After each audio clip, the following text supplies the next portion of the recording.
Hello dear, आप सबका स्वागत है हमारे यूट्यूब चैनल स्टडी फोकस में। तो चलिए, आज का वीडियो है प्रकाश चैप्टर। जो मैंने प्रकाश चैप्टर आपको बताया था, दर्पण सूत्र तक मेरा पिछला वीडियो दर्पण सूत्र तक था। आज हम थोड़ा आगे बढ़ेंगे, उससे रिलेटेड कुछ क्वेश्चन करेंगे हम लोग, और इस वीडियो में हम लोग देखेंगे किस तरह से जो प्रकाश चैप्टर है उसमें किस तरह से प्रश्न पूछे जाते हैं। तो देखते हैं यहाँ पर पहले एक बार थोड़ा सा सूत्र देख रहे हैं। दर्पण सूत्र 1/v प्लस 1/u और इक्वल टू 1/f। तो ये जानते हैं हम लोग, v क्या होता है। यहाँ पर v होता है प्रतिबिंब की दूरी, और u होता है वस्तु दूरी, और f होता है फोकस दूरी। तो थोड़ा सा चिन्ह परिपाटी अगर देख लें हम लोग, तो चिन्ह परिपाटी हम लोग पिछले वीडियो में पढ़े थे। अगर उत्तल दर्पण और अवतल दर्पण की बात किया जाए तो f जो होते हैं यहाँ पर ये प्लस होते हैं, और इसमें f जो होते हैं माइनस होते हैं। u तो दोनों में माइनस होगा, क्योंकि u हमेशा माइनस होते हैं। वस्तु को हमेशा दर्पण के बाईं ओर रखा जाता है, तो वो हमेशा माइनस होगा, कोई भी दर्पण हो, कोई भी लेंस हो। तो यहाँ पर अगर v देखें यहाँ पर, तो v इसका होगा प्लस, लेकिन v इसमें हो जाएगा प्लस और माइनस दोनों हो सकते हैं। क्यों ऐसा यहाँ, क्योंकि इसका 6 फिगर हम लोग देखे थे, और 6 फिगर में 5 फिगर जो बन रहे थे वो दर्पण के इधर यानी वास्तविक और उल्टा। तो वास्तविक बनते हैं तो उसका आंसर आ जाएगा माइनस में, लेकिन एक जो बनते हैं उधर वो बनेंगे क्या, आभासी तथा सीधा, और वो आते हैं प्लस। क्योंकि आभासी उत्तल में हमेशा आभासी इसलिए प्लस, तो इसमें एक बनता है आभासी इसलिए एक प्लस होगा और एक माइनस। तो देखना हम लोग कंडीशन क्या है। तो इस तरह से हम लोग चिन्ह परिपाटी का उपयोग करके हम लोग जो है क्वेश्चन को हम लोग हल करेंगे। तो सबसे पहले एक क्वेश्चन आपके बोर्ड में है, क्वेश्चन को देखते हैं यहाँ पर कि फोकस दूरी f के एक अवतल दर्पण के मुख्य अक्ष पर 2f की दूरी पर, क्या बताया जा रहा है यहाँ पर, 2f की दूरी पर 5 सेंटीमीटर लंबी एक वस्तु रखी है, और इसकी प्रतिबिंब की लंबाई होगी। यानी प्रतिबिंब की लंबाई पूछा जा रहा है कि प्रतिबिंब कितना लंबा बनेगा। तो चलिए देखते हैं हम यहाँ पर। तो एक चीज हम लोग देखते हैं यहाँ पर कि एक अवतल दर्पण है, और अवतल दर्पण हो गया यहाँ पर, और इसमें ये होता है P और ये होता है F, और इस दूरी को बोलते हैं हम लोग फोकस दूरी F। लेकिन पूछा गया यहाँ पर कि मुख्य अक्ष पर 2f की दूरी पर, यानी f का 2 गुना, तो यानी हो जाएगा 2f। तो यह 2f को हम लोग क्या बोलते हैं, 2f को बोलते हैं C बोलते हैं। C यानी हो गया वक्रता केंद्र। तो वक्रता केंद्र पर रखी है कोई वस्तु। तो हम लोग देखे थे यहाँ पर कि 6 फिगर जो बना था, 6 फिगर में जो बना था यहाँ पर, 6 फिगर में जो एक फिगर था जब वस्तु वक्रता केंद्र पर, तो हम लोग क्या देखे थे उस समय कि वक्रता केंद्र पर जब वस्तु होती है तो प्रतिबिंब भी वक्रता केंद्र पर ही बनती है, और उसका साइज कैसा होता है प्रतिबिंब का, न वस्तु के बराबर। यानी हम लोग फिगर देखे थे कि जब वस्तु C पर होती है तो इस तरह से हम लोग देखे थे कि ये गया और F से लौटता है इधर, और ये इस तरह और इस तरह। यानी जो प्रतिबिंब बनते हैं वो प्रतिबिंब कहाँ बनते हैं, C पर ही बनते हैं, और किस तरह बनते हैं, वस्तु के बराबर, यानी वस्तु के बराबर। तो वस्तु कितना है मेरा, 5 सेंटीमीटर का है, तो प्रतिबिंब भी कितना हो जाएगा, 5 सेंटीमीटर। तो इस तरह से हम लोग देख रहे हैं, यहाँ पे आंसर हो जाएगा B नंबर। इसमें कुछ बनाना ही नहीं था, यहाँ पे समझना था क्वेश्चन को, क्वेश्चन में ही इसका आंसर था। क्वेश्चन को समझ लेते तो आंसर मेरा बन जाता, लेकिन यहाँ पे हम लोग देख रहे हैं यहाँ पर कि इसका उपयोग करेंगे। लेकिन यहाँ पे होगा कि यहाँ नीचे आ रहा है, उल्टा हो रहा है, माइनस होना चाहिए। लेकिन हम लोग जब भी लंबाई को माइनस आ सकता है, यहाँ पर माइनस का मतलब होता है कि वो उल्टा हो रहा है, लेकिन हम लोग आंसर माइनस में नहीं देना है, क्योंकि हम लोग यहाँ पे लिखते हैं जब माइनस में, लेकिन आंसर उसका प्लस में ही देना है। इसका आंसर होगा 5। तो 5 हो गया। चलिए देखते हैं नेक्स्ट क्वेश्चन की ओर। क्वेश्चन यहाँ पर उत्तल दर्पण से 40 सेंटीमीटर दूर रखी वस्तु का प्रतिबिंब 10 सेंटीमीटर दूर बनता है, तो उत्तल दर्पण की फोकस दूरी ज्ञात करना है। तो ये जो क्वेश्चन है बहुत ही आसान क्वेश्चन है, थोड़ा सा ध्यान देना है यहाँ पर कि बोला जा रहा है कि उत्तल दर्पण से दूरी कहाँ पर रखा हुआ है, 40 सेंटीमीटर। तो हम अभी बताएं कि दूरी, वस्तु की जो दूरी होती है वो हमेशा माइनस होती है, तो यानी u जो होगा वो माइनस 40 सेंटीमीटर होगा। और बोला जा रहा है कि वस्तु का प्रतिबिंब कहाँ बन रहा है, 10 सेंटीमीटर दूरी पर बनता है, यानी जो प्रतिबिंब की दूरी उसको b लिखते हैं, तो b दिया हुआ यहाँ पर और 10 सेंटीमीटर। लेकिन ध्यान देना यहाँ पर कि यहाँ पे कौन सा दर्पण है, उत्तल दर्पण। तो उत्तल दर्पण में हम लोग 2 फिगर देखे थे, दोनों फिगर कहाँ बन रहा था, दर्पण के पीछे। यानी हमेशा जो होगा उत्तल दर्पण में प्रतिबिंब की दूरी प्लस होगी, तो यानी ये प्लस 10 सेंटीमीटर हो जाएगा। अब निकालना है फोकस दूरी F ज्ञात करना है। तो F निकालने के लिए आसान सा जो सूत्र है, दर्पण सूत्र लगाएंगे हम लोग। दर्पण सूत्र हम निकाल सकते हैं 1/v और plus 1/u equal to 1/f, और यहाँ पे 1/v है 10, और प्लस माइनस में 1/40 इक्वल टू f। अब ये प्लस माइनस में माइनस हो जाएगा यहाँ पर, हम लिख सकते हैं यहाँ पर 1/10 माइनस 1/40 बराबर 1/f। अब 40 10 अगर ये करेंगे एलसीएम करेंगे तो 40 होगा। अब यहाँ पे देख रहे हैं कि 10 और 40 अगर हम लोग डिवाइड करते हैं तो 4 ऊपर में आ जाएगा 4 और माइनस ये आ जाएगा 1, और यहाँ पे देख रहे हैं कि 1/f, ये माइनस करते हैं तो 3 और 40 और ये आ जाएगा यहाँ पर f, और f अगर देखें हम लोग f बराबर तो हो जाएगा 40/3। तो इस तरह से हम लोग देख रहे हैं यहाँ पर कि अगर इसको भगा देते हैं 40 को 3 से तो यहाँ पे हो जाएगा 3 के 3 एक आया और यहाँ पे 0, यहाँ पे आएगा 3 तिया 9, एक आ रहा है पॉइंट दिए 0, 3 तिया 9। तो यानी देख रहे हैं यहाँ पे क्या कितना आ रहा है, यहाँ पर f बराबर आ रहे हैं कि 13.3 और 3 दिन आते रहा तो हम यहीं तक लिखेंगे 13.3 और सेंटीमीटर। आंसर देखेंगे तो आंसर हम लोग देख रहे हैं यहाँ पर सी नंबर में, तो सी नंबर में इसका आंसर मिल रहा है हम लोग को। तो इस तरह से देख सकते हैं हम लोग कि बहुत ही आसान है क्वेश्चन। यहाँ पे करना क्या है, सिर्फ चिन्ह परिपाटी का उपयोग करके दर्पण सूत्र को लगा के हम लोग इसका आंसर निकाल सकते हैं। तो यहाँ पर देख रहे हैं यहाँ पर कि दर्पण सूत्र दिया हुआ है, दर्पण सूत्र को फिर से एक बार देख लें। तो और हम क्या कर रहे हैं यहाँ पर कि और इसको थोड़ा सा शॉर्ट करते रहे कि हम लोग अगर सीधे डायरेक्ट अगर एफ निकालना हो तो इसका हम लोग यूज कर सकते हैं, और बी निकालना हो तो इसको भी लगा सकते हैं, और यू निकालना हो तो हम इसका यूज कर सकते हैं। ये क्या होगा, थोड़ा जल्दी बन जाएंगे। और ये तीनों फॉर्मूला को हम लोग यूज करेंगे तो उस समय हम लोग क्या करेंगे, चिन्ह परिपाटी का ध्यान जरूर देना है। चिन्ह परिपाटी का ध्यान नहीं देते हैं तो मेरा आंसर गलत आ जाएगा। तो देख रहे हैं यहाँ पर सबसे पहले हम इस सूत्र से बनाएंगे, दर्पण सूत्र से, उसके बाद देखेंगे ये जो शॉर्ट सूत्र है उससे बनाएंगे। तो सबसे पहले देखते हैं हम लोग इसका उपयोग करते हैं। तो यहाँ पे दिया हुआ कि 16 सेंटीमीटर फोकस दूरी वाले अवतल दर्पण। तो एक चीज देख रहे हैं यहाँ पर कि एक अवतल दर्पण ले रहे हैं और ये मुख्य अक्ष है और ये P है और ये फोकस है और ये वक्रता केंद्र है। और यहाँ पे क्या बोला 16 सेंटीमीटर, यानी यहाँ से यहाँ तक कितना है 16 सेंटीमीटर फोकस दूरी हो गया। अब बोला गया कि सामने 12 सेंटीमीटर दूरी पर कोई वस्तु रखा हुआ है, तो यानी ये इतना 16 है, तो यानी वस्तु जो होगा इसी के बीच होगा, यानी कहने का मतलब यहाँ होगा वस्तु, यानी F तथा P के बीच, F तथा ध्रुव के बीच, फोकस तथा ध्रुव के बीच। तो हम लोग 6 फिगर देख चुके हैं कि जब वस्तु F तथा कहाँ पर होता है P पर यानी ध्रुव पर होता है तो प्रतिबिंब कहाँ बनते हैं, प्रतिबिंब बनते हैं इधर दर्पण के पीछे, दर्पण के पीछे। इस तरह से देखते हैं हम लोग कि इस तरह से और इस तरह से ये जाते हैं, पीछे जाते हैं और कटती हुई प्रतीत होती है, लगता है कि पीछे दर्पण के पीछे वो कट रही है।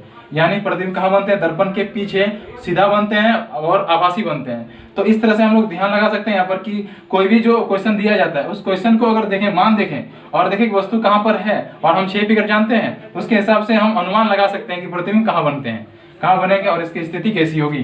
तो इस तरह से देख रहे हैं हम लोग। सबसे पहले बनाते हैं इसको कि फोकस दूरी दिया हुआ है, तो जानते हैं हम लोग अवतल दर्पण जो होती है उसकी फोकस दूरी माइनस में होती है, यानी F = -16 सेंटीमीटर। उसके बाद 12 सेंटीमीटर पर कोई वस्तु रखी हुई, वस्तु दूरी हमेशा माइनस होगा, वो दर्पण अवतल हो, उत्तल हो, लेंस हो, कोई दिक्कत नहीं। तो यानी U जो हो जाएगा वो -12 सेंटीमीटर। अब यहाँ पे क्या करना है, प्रतिबिंब की दूरी भी ज्ञात करना है। तो भी ज्ञात करने के लिए हम लोग इसका उपयोग करेंगे, या तो हम इसको भी लगा सकते हैं। तो सबसे पहले हम लोग इसको देख लेते हैं कि 1/v + 1/u = 1/f। तो अगर 1/v लिखें तो ये क्या हो जाएगा 1/f - 1/u। तो चलिए देखते हैं यहाँ पर। तो 1/f यहाँ पे 1/f अब कितना है -16, तो -16 लिखेंगे। फिर यहाँ पे माइनस और u कितना है 1/-12। तो यहाँ पे देख रहे हैं कि माइनस माइनस प्लस हो जाएंगे, तो इसके लिए हम लोग एलसीएम करते हैं 16 और 12 को। तो 16 और 12 तो 48 हो जाएगा। यहाँ पर एलसीएम करेंगे तो कितना होगा 48। तो 48 अगर डिवाइड करेंगे 16 से तो आएगा 3, यानी -3, और ये माइनस माइनस में प्लस, और ये 12 को 48 से डिवाइड करेंगे तो आएगा 4। और अगर हम लोग यहाँ पर घटाव करते हैं तो कितना आ रहा है यहाँ पर, तो 1/v = आ रहे हैं यहाँ पर, ये माइनस है 3 और प्लस है 4, घटाव हो जाएंगे आएगा 1, और प्लस ज्यादा इसलिए आएगा +1 और नीचे 48, तो 48 आ गया। तो v बराबर क्या लिख सकते हैं हम लोग यहाँ पे 48 सेंटीमीटर। तो यहाँ पे देख सकते हैं v मेरा प्लस में आया। तो प्लस में आने का क्या मतलब है कि प्लस में आ रहा है, यानी जो प्रतिबिंब बन रहे हैं वो दर्पण के पीछे बन रहे हैं, यानी दाएं तरफ बन रहे हैं, क्योंकि बाएं तरफ बनते तो माइनस होता, इसलिए दाएं तरफ बन रहा है इसलिए प्लस आया। तो 48 आए। अगर हम देखें इसका उपयोग करके शॉर्ट, अगर इसको देखें तो देखते हैं इसका उपयोग करके अगर कैसे बनते हैं। अगर जल्दी बनाना है तो इसका उपयोग कर सकते हैं हम लोग। तो देखेंगे यहाँ पर v बराबर दिया हुआ u/f और u - f। तो यहाँ पर u कितना है, u यहाँ पर प्रतिबिंब कहाँ बन रहे थे, u बराबर था -12 और f बराबर था -16, क्योंकि अवतल दर्पण है। देख रहे हैं यहाँ पर, तो यहाँ पर कितना -12 इंटू एफ कितना है -16, और यहाँ पे देख रहे हैं u माइनस एफ, यू कितना है -12 और एफ कितना है माइनस, ये फॉर्मूला माइनस और ये एफ और ये अलग से माइनस है। तो यहाँ पे देख सकते हैं हम लोग कि -12 और प्लस, और यहाँ पे -12 और माइनस माइनस से +16, इस तरह से देखें अगर तो -12 इंटू -16, और यहाँ पे आ जाएंगे ये -12 है और ये +16 घट के कितना होगा 4, और 4 को काटेंगे यहाँ पे 4 4 16, तो यहाँ पे कितना आया -12 इंटू -4। तो देखें v कोड कितना आ गया 12 चौके 48। तो इस तरह से हम लोग निकाल सकते हैं, इसका उपयोग करके भी हम लोग निकाल सकते हैं। जल्दी से क्वेश्चन को बनाना है तो इसका उपयोग करेंगे। अगर कोई 10 क्लास का बच्चा अगर है तो वो पिछले मैंने जो बताया दर्पण सूत्र उससे बनाएंगे। अगर कोई कॉम्पिटिटिव एग्जाम के लिए तैयारी कर रहे हैं तो उसके लिए ये आसान होगा, बहुत ही आसान से इसको हम बना सकते हैं। तो चलिए अब देखते हैं हम लोग आवर्धन। आवर्धन क्या होता है, यहाँ पर आवर्धन समझते हैं। आवर्धन को m से डिनोट करते हैं हम लोग, और आवर्धन जो होता है यहाँ पर आवर्धन होता है प्रतिबिंब की ऊंचाई बटा वस्तु की ऊंचाई, दोनों का अनुपात को हम लोग आवर्धन बोलते हैं। तो आवर्धन का यहाँ पे और भी सूत्र है -v/u बराबर h2 - h1। यानी यहाँ पर अगर 4 चीजें यहाँ पर 3 चीज दिया रहे और एक चीज निकालना बोला तो इस तरह हम उसको निकाल सकते हैं। यहाँ पर देखते हैं क्वेश्चन, इससे रिलेटेड क्वेश्चन देखते हैं यहाँ पर कि एक उत्तल दर्पण से 25 सेंटीमीटर दूर रखी वस्तु का प्रतिबिंब वस्तु की लंबाई का आधा बनता है, तो दर्पण की फोकस दूरी होगी। यहाँ पर क्या दिया हुआ है, यहाँ पर प्रतिबिंब वस्तु दूरी दिया हुआ है, u दिया हुआ है। यहाँ पर उत्तल दर्पण का बात किया जाए तो उत्तल दर्पण हो या अवतल दर्पण, u हमेशा माइनस होता है, तो u = -25 सेंटीमीटर। अब क्या बोला गया यहाँ पर कि वस्तु की जो लंबाई है वो प्रतिबिंब की जो लंबाई है वस्तु की लंबाई का आधा है। तो आवर्धन हम लोग जब निकालते हैं हम लोग आवर्धन का जो मान आता है यहाँ पर वो वस्तु के सापेक्ष में आता है। यानी अगर आवर्धन मेरा 1 आ रहा है तो वो वस्तु के बराबर, आवर्धन अगर मेरा 2 आ रहा है तो 2 गुना। तो इस तरह से हम लोग देख सकते हैं यहाँ पर कि आवर्धन जो आते हैं वो वस्तु के हम लोग बोल सकते हैं गुना बड़ा है गुना छोटा है, इस तरह से हम लोग बोल सकते हैं। तो यहाँ पर आवर्धन सबसे पहले बोला गया यहाँ पर कि जो प्रतिबिंब है वो वस्तु का क्या है आधा है, यानी m जो होगा वो 1/2 होगा, 1/2 होगा। क्यों 1/2 होगा, क्योंकि बोला गया यहाँ पर कि यहाँ पे बोला गया कि प्रतिबिंब वस्तु का आधा है, तो यानी प्रतिबिंब जो है वस्तु का आधा है। तो यानी हम लोग कह सकते हैं यहाँ पर कि जैसे कि आप m निकालते हैं, m बराबर आवर्धन बराबर क्या बोलते हैं हम लोग कि प्रतिबिंब की ऊंचाई, सॉरी प्रतिबिंब की ऊंचाई बोले या लंबाई, तो प्रतिबिंब की ऊंचाई अगर मान लेते हैं हम लोग, प्रतिबिंब की ऊंचाई क्या बोला गया वस्तु की ऊंचाई के आधा है। वस्तु की ऊंचाई अगर 8 है तो प्रतिबिंब की ऊंचाई कितना हो जाएगा 4। तो इस तरह से ये कट किया जाएगा 1/2। 8 और 4 ही नहीं, हम कुछ भी दे सकते हैं। अगर मान लेते हैं प्रतिबिंब की ऊंचाई वस्तु की ऊंचाई का आधा है, तो वस्तु की ऊंचाई अगर ले लें हम लोग h1, और तो प्रतिबिंब की ऊंचाई क्या हो जाएगा h1/2, क्योंकि बोला कि उसका आधा है, तो ये 2 आ जाएंगे नीचे, ये h1 ये 2 आ जाएगा नीचे, h1 नीचे कट जाएगा 1/2। तो यानी m बराबर हम बोल सकते हैं 1/2। तो इस तरह से हम लोग देख रहे हैं m कितना आ रहा है 1/2, और यहाँ से हम लोग देखेंगे कि जो ये फॉर्मूला से लगाएंगे हम लोग तो -v/u बराबर 1/2। तो इस तरह से देख रहे हैं हम लोग -v और यहाँ पर u का वैल्यू कितना है -25 बराबर 1/2, माइनस माइनस कैंसिल हो जाएगा। ये इस तरह से v बराबर क्या करेंगे हम लोग, v बराबर हो जाएगा 25/2, यानी कर सकते हैं हम लोग 12.5। अब देख रहे हैं यहाँ पर क्या निकालना है फोकस दूरी, तो हम लोग क्या करेंगे f का फॉर्मूला लगाएंगे 1/f बराबर 1/v प्लस 1/u। इस तरह से हम लोग लिखते हैं यहाँ पर, तो 1/f बराबर 1/v, v कितना आया यहाँ पर, v आया 25/2 या 12.5 लिख सकते हैं यहाँ पर। तो यहाँ पर हम लोग लिखते हैं 25/2 ही लिखते हैं, 25/2 और प्लस 1/ जो u का वैल्यू है -25। तो -25 अगर लिखनी है यहाँ पर, तो ये जो 2 है ऊपर चल जाएगा यहाँ पर, 1/f बराबर 2/25 और माइनस प्लस माइनस माइनस 1/25। तो अगर यहाँ पे देखें तो ये 25 और ये 2 -1, तो यहाँ पर देख रहे हैं हम लोग ये 2 इसके साथ माइनस करके आ जाएगा 1/25। ये बराबर क्या हो जाएंगे, f बराबर सिर्फ हो जाएगा 25 सेंटीमीटर। तो हो गया आंसर नंबर सी। तो इस तरह से हम देख लिए हम लोग कि आवर्धन अगर दिया रहे तो हम लोग निकाल सकते हैं। चलिए और थोड़ा सा देख लेते हैं आवर्धन का। जो पहले समतल दर्पण का बात करते हैं, तो समतल दर्पण में ये मुख्य अक्ष मान लेते हैं। वस्तु, समतल दर्पण में वस्तु की जो ऊंचाई होती है वो प्रतिबिंब की ऊंचाई के बराबर होती है। यानी अगर इसको मान लें h1 और प्रतिबिंब जो बनते हैं वो h2, तो यानी h1/h2 करेंगे तो वो कितना आ जाएगा यहाँ पर, तो वो आ जाएंगे यहाँ पर। और ऊंचाई जो होता है हमेशा ऊपर की ओर नापते हैं हम लोग, तो ये भी प्लस ये भी प्लस, तो दोनों प्लस प्लस कट के आ जाएगा +1। तो यानी जो +1 आवर्धन होगा तो उसको बोलेंगे समतल दर्पण। अगर क्वेश्चन में पूछा जाए कि ऐसे दर्पण का नाम बताइए जिसका आवर्धन +1 होता है, तो उसका आंसर होगा समतल दर्पण। अगर पूछ दिया जाए कि -1 आवर्धन किसका होता है, ऐसे दर्पण का नाम बताए जिसका आवर्धन जो होता है -1 होता है, तो हम लोग देखते हैं हमारे माइनस के लिए, तो हम लोग देखेंगे यहाँ पर कि इसमें अवतल दर्पण को देखेंगे, क्योंकि अवतल दर्पण में ज्यादा प्रतिबिंब बनते हैं। तो अवतल दर्पण में देखा जाए तो फोकस दूरी और वक्रता केंद्र, तो एक कंडीशन था यहाँ पर वस्तु के बराबर बन रहा था, कहाँ पर, जब वस्तु वक्रता केंद्र पर रहता था। यहाँ पर वक्रता केंद्र पर जब कोई वस्तु रहता है तो उसका प्रतिबिंब भी वक्रता केंद्र पर ही बनता है। इस तरह से हम लोग देख सकते हैं। तो इस तरह से जब हम देख रहे हैं यहाँ पर कि जब वस्तु वक्रता केंद्र पर है तो प्रतिबिंब भी वक्रता केंद्र पर ही बनता है, और वस्तु की ऊंचाई और प्रतिबिंब की ऊंचाई के बराबर है। तो यानी यहाँ पर h1 जो होगा वो h1 जो होगा वो h2 के बराबर होता है। लेकिन यहाँ पे क्या है, ये प्लस में है, ऊपर तरफ है, और ये नीचे तरफ है, तो ये माइनस है। तो अगर m निकालेंगे प्रतिबिंब की ऊंचाई और